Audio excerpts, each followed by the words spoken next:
testimony of Mr. Roderick C. Wamil to prove the following. First, that Mr. Wamil was a state auditor of the Commission on Audit, Intelligence, and Confidential Funds. Number two, that siya po ang nag-conduct ng audit ng Office of the Vice President, liquidation of confidential expenditures for the periods covering the fourth quarter of 2022, which is December 21 to 31, 2022, and the first, second, and third quarters of 2023. Pangatlo, na si Mr. Wamil po ang nag-conduct ng audit of the Department of Education liquidation of confidential expenditures for the periods covering the first, second, and third quarters of 2023. Number 4. Napansin ni Mr. Wamil na kulang-kulang ang mga dokumentong sinubmit ng Office of the Vice President at ng DepEd for their liquidation of their respective confidential funds for the specified periods. Number 5. At dahil dito, si Mr. Wamil ay nag-issue ng audit and recommendations na tinatawag na Audit Observation Memorandum, AOM, dated September 14, 2023 and October 3, 2023, duly issued to the Office of the Vice President for the periods covering the fourth quarter of 2022 or the period December 21 to 31, 2022. Number 6. That Mr. Wamil also conducted the audit of the documents submitted by the OVP through its letters dated October 19, 2023 and November 30, 2023 in response to the aforementioned AOMs. Number 7, that in accordance with Mr. Wamil's audit and recommendations, nag-issue ng Notice of Suspension dated December 13, 2023 sa OVP. Number 8. In accordance with Mr. Wamil's audit and recommendation, an AOM dated February 1, 2024 was issued to the OVP for the periods covering the first, second quarters of 2023, and an AOM, Audit Observation Memorandum, dated August 8, 2024, was issued to the Office of the Vice President for the period covering the third quarter of 2023. Number 9, in accordance with Mr. Wamil's audit and recommendations, an Audit Observation Memorandum number 2024-015, dated February 1, 2024, was duly issued to the DepEd for the periods covering the first and second quarter of 2023. Likewise, Your Honor, we are offering the testimony of this witness to identify and authenticate documents, and likewise, lastly, to prove such other matters as are relevant and material to the impeachment of Vice President Sara Duterte, and relevant as well to the aforementioned purposes. Comment from the counsel for respondents on the offer? Subject to cross, Your Honor. Subject to cross, counsel may proceed with her direct examination of the witness, Mr. Roderick C. Wamil, when she is ready. You may Thank you, proceed, Your Honor. With the permission of the presiding officer, Honorable Senator Judges. Magandang umaga, Mr. Witness. Magandang umaga po. Kumusta na po kayo ngayon? I'm feeling a bit anxious lang po as of this moment. Nervyos. Anxious. Okay. Huwag kang mag-anxious. Please state your name again. Your name, your age, and occupation and other personal circumstances, Mr. Witness. I am Roderick C. Wamil, 34 years old and currently an audit team leader of the Commission on Audit, Pasay City. Before I ask you about your present occupation, give us a educational background. What is your educational background, Mr. Witness? Ako po ay nagtapos ng Bachelor of Science in Accountancy from the Central Luzon State University at ng Juris Doctor degree from the Arellano University School of Law. So you are both an auditor and a lawyer. Yes, ma'am. Okay. Ngayon, nagtrabaho ka sa COA. Yes, ma'am. How long have you been working for the Commission on Audit? I've been with the Commission on Audit for more than 11 years po. 11 years. And what position in the COA do you presently hold? I presently hold the position po of attorney of the Commission on Audit. Ano yung attorney for? It is yung description of the plantilla position po na hinahawakan ko. But currently po, I am an audit team leader po sa Commission on Audit Pasay. Okay. Before you were assigned to the Commission on Audit Pasay, what was your previous position with the COA?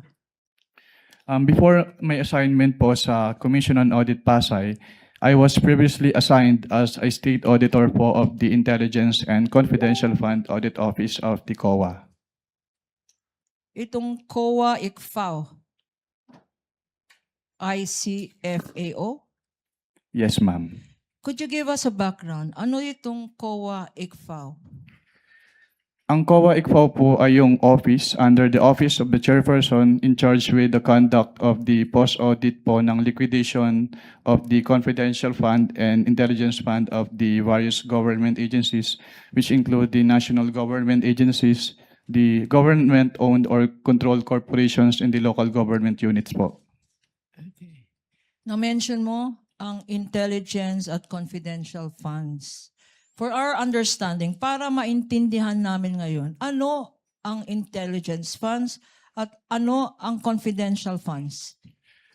Ang intelligence funds po under the Joint Circular 2015-01 ay yung lump sum appropriation po na provided in the budget of the agency concerned with respect to their intelligence operations. While Ano naman ang confidential funds? ang confidential fund po based on the Joint Circular 2015-01 ay yung lump sum appropriation po ng concerned agency para sa kanilang confidential expenses. At you earlier said, sinabi mo kanina na ang office ng ICFAO ang nag-audit ng national government agencies. Anong ibig sabihin ng nagko-conduct ng audit? Anong klaseng audit ang ginagawa ng COA ICFAO? Ang audit po na ginagawa ng COA ICFAO ay compliance post-audit po. What do you mean by compliance post-audit?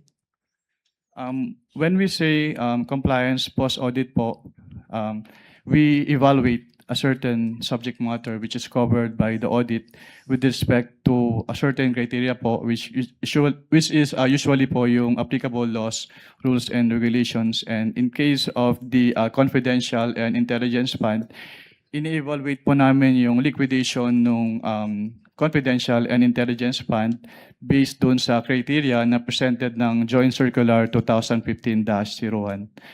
At pag sinabi naman pong post-audit, ginagawa po namin yung audit after the fact of the disbursement. So, ini-evaluate po namin kung yung disbursements ay properly supported with complete documents as required by the applicable rules and regulations. And if yung disbursements po ay hindi illegal, hindi irregular, or hindi improper. At sa pag-conduct na sinabi mong post-audit, ano ang basihan ng ginagamit? Po ay yung Joint Circular 2015-01. Can you tell us ano itong Joint Circular 2015-01? Ang Joint Circular 2015-01 ay yung nagpo-provide po ng guidelines on the entitlement, the use, the release, the reporting po at yung audit ng confidential fund at ng intelligence fund of the various government agencies. If I show you a document now entitled, and this for appreciation of the Honorable Senate Impeachment Court is being flashed on the screen with the permission of the presiding officer. Council may do so and may proceed. I'm showing to you now a document entitled the Joint Circular 2015, which for identification has been marked as Exhibit P-1-4 for the prosecution. -E. Showing to you this document, we have here, Your Honor, we're being assisted here Assisting by counsel may approach. our Associate Attorney Mark Peña. Likewise, assisting counsel for the respondent may approach Thank you, Your Honor. the witness.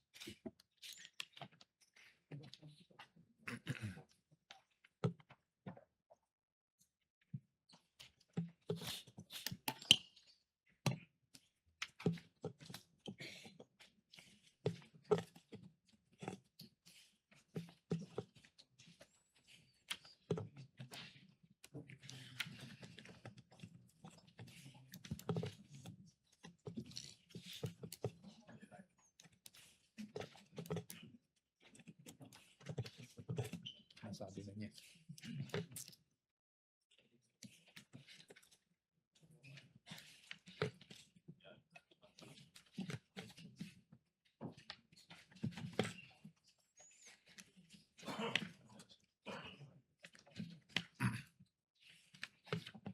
While we're waiting, counsel, Attorney Kapunan, would you like to identify this document as previously marked so that we can have it on the record and for the reference? Your Honor, of please, the- Mr. Witness, what relation does this joint circular have to the joint circular that you mentioned na basihan ng inyong audit, post-audit? Ito po yung same joint circular po na basehan po ng aming audit sa ICFAO. Okay. Bakit tinatawag ito na joint circular? Tinatawag po itong joint circular dahil ito po ay resulta ng joint efforts ng Commission on Audit, ng Department of Interior and Local Government, ng Department of the Budget and Management, ng Department of the National Defense at ng Governance Commission for GOCCs. So ito ay 5 government agencies, tama? And since when naging basihan ito ng mga post-audit ng national government agencies? Naging basehan po ito ng audit ng ICFAO sa confidential and intelligence funds ng various government agencies noong January 8, 2015 rather, nung na-approve po ito. Mr. Witness, ikaw ay familiar sa joint circular na to. Yes, ma'am. Okay, if I show you Section 4.8, being flashed on the screen, Your Honors, with the permission of the presiding justice. Sa Section 4.8 na nakikita natin sa screen, ano-ano, what kind of confidential expenses can be incurred using confidential funds? Under item 4.8 po of the Joint Circular 2015-01, the confidential fund shall be used only for the following confidential expenses. Una po, yung purchase of information necessary for the formulation and implementation Ano pa? of... Dahan-dahan natin. Unang-una, 4.8. Anong una?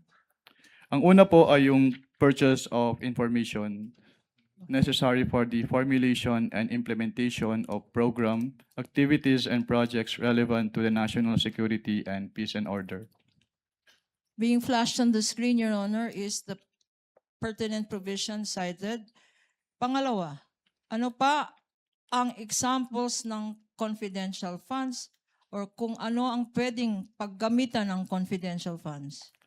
Pangalawa po ay yung rental of transport vehicle related to confidential activities.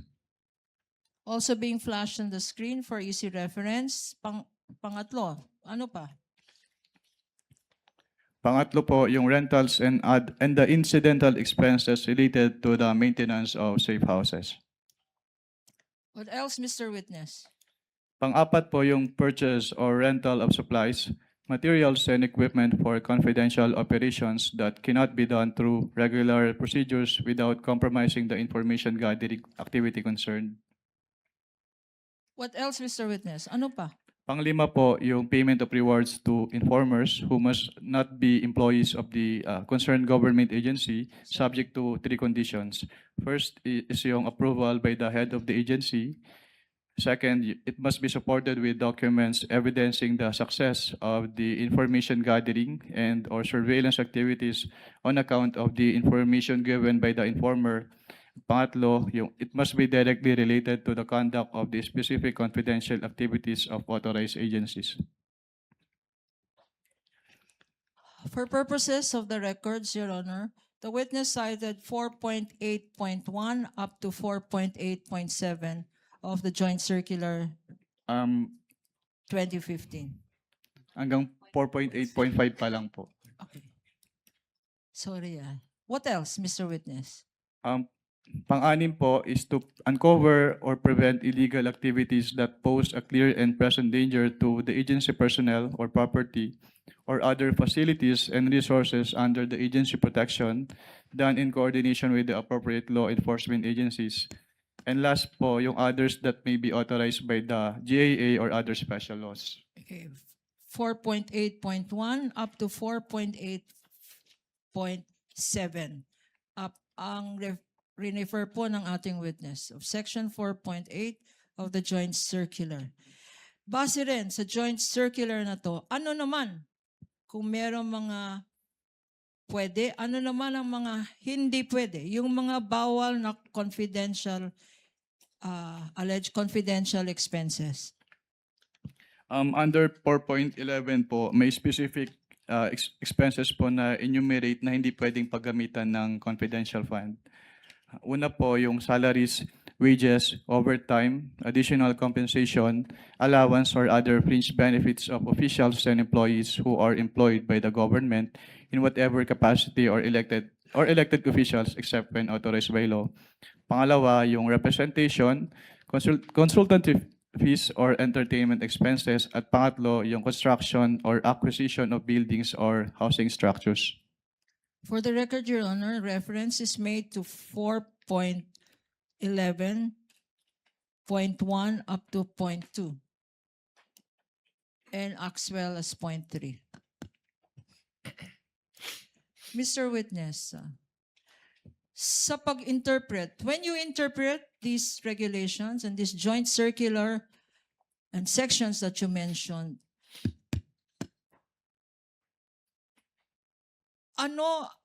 what terms of compliance are you thinking about? Ito ba ay substantial compliance or strict compliance? Strict compliance po, Madam. Bakit, Mr. Witness? Why do you follow strict compliance instead of substantial compliance? Since what is involved po ay public funds, so dapat strict yung accounting and auditing rules to prevent yung misuse ng fund. At and this is this is expressly stated in the joint circular. What you said, strict compliance. Yes, ma'am. Okay. Now, 9 years you said sa COA ICFAO. With the permission of counsel, Mr. Witness, it is mentioned in the JMC that it should be strictly interpreted, and you said it's in the JMC. Where? Sa last paragraph po ng 1.0, Your Honor. Last paragraph ng 1.0. So in the rationale. Yes po, Your Honor. Thank you. You may proceed, counsel. Now, Mr. Witness, you mentioned earlier na 9 years ka na with the COA ICFAO at meron kang mention that you post-audited certain government agencies. During your term, what years were you, incidentally, with the COA ICFAO? I was with the COA ICFAO po from September 2014 until February of 2024. Okay. In this period of time, from 2014 to 2024, could you tell us how many vice presidents have you audited? Ang tanging nung time lang po ni Vice Presidente Sara Duterte. But there were 3. Who were the vice presidents during this period? Ang naging mga Vice Presidente po since I assumed with ICFAO in 2014 ay si dating Vice President Binay at si dating Vice President Leni Robredo at yung ating incumbent Vice President po na si Sara Duterte. So tatlong Vice President Binay, Vice President Robredo, at Vice President Sara Duterte. Sino-sino sa kanila ang inaudit mo tungkol sa confidential funds? Ang buhat po nung nag-assume ako nung 2014, tanging si Vice Presidente Sara Duterte lang po yung aking na-audit na may Bakit, confidential fund. Bakit, Mr. Witness? Bakit Vice President Sara Duterte lang ang inaudit mo ng confidential funds? Dahil po, since nung nag-assume po ako ng 2014 sa ICPAW, wala pong naging appropriation for confidential funds si dating Vice President Binay at si dating Vice President Robredo. Tanging si Vice President Sara Duterte lang po yung nagkaroon ng appropriation for the confidential funds.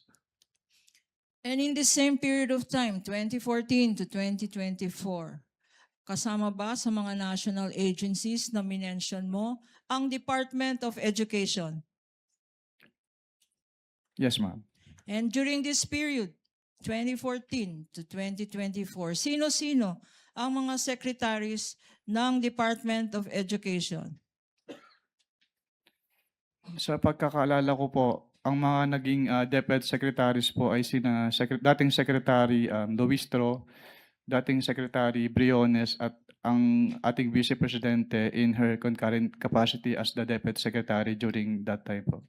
At sino sa tatlong ito, sino-sino sa mga secretary ng DepEd ang inaudit mo for confidential funds? Tanging si Vice Presidente Sara Duterte lang po as the DepEd Secretary. Bakit, Mr. Witness? Dahil siya lang po yung naging DepEd Secretary na nagkaroon ng confidential funds ang DepEd. And could you tell us how much was the confidential funds of the Vice President that you said you audited? May I-clarify po kung anong office po yung tinutukoy niyo. Office of the Vice President. Sa Office of the Vice President po, ang kanilang naging confidential fund ay from the fourth quarter of 2022 until third quarter of 2023 ay 125 million pesos per quarter. So ang total po nun ay 500 million pesos. Magkano naman ang confidential funds na inaudit mo sa DepEd, Department of Education? Ang inaudit ko naman po sa Department of Education, since ang kanilang cash advances ay from the first quarter of 2023 until the third quarter of 2023, at meron silang 37.5 million pesos quarterly cash advances. So ang naging total po nun ay 112.5 million pesos.